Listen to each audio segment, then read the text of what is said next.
All of us die-hard Borderlands fans are waiting with bated breath to hear some news about a release date or any indication that Borderlands 4 is in the works and on its way to us.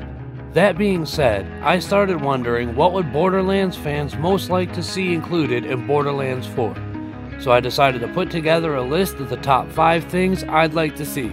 If there's anything I've missed or anything you disagree with, leave a comment to let me know. I'm super curious to hear your thoughts.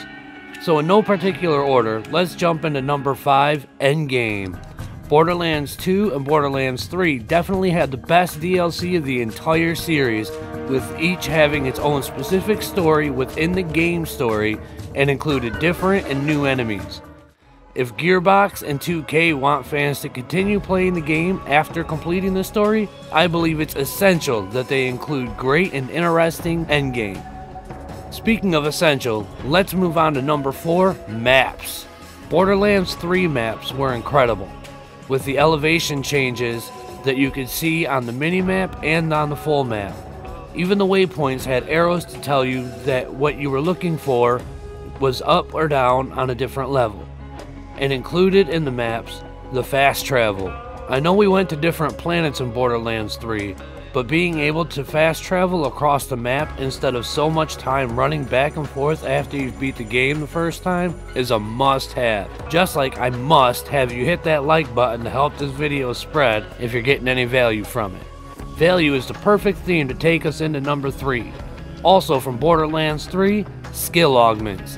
These augments that give your action skills different abilities was so cool and gave way more playstyle options to each individual character, as well as individual action skills. So having this ability in Borderlands 4, I believe, would make the game even more fun to play through multiple times, learning more and more about what each character can do. Moving on to number 2, items from Tiny Tina's Wonderlands.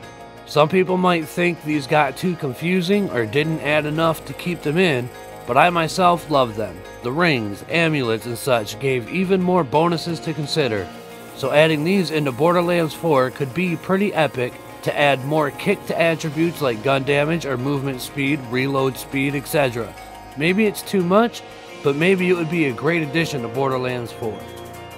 And before we get to number 1, here's an honorable mention. From Borderlands The Pre-Sequel, the playable characters.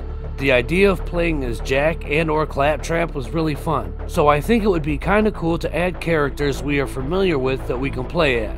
Like maybe Marcus or Zed.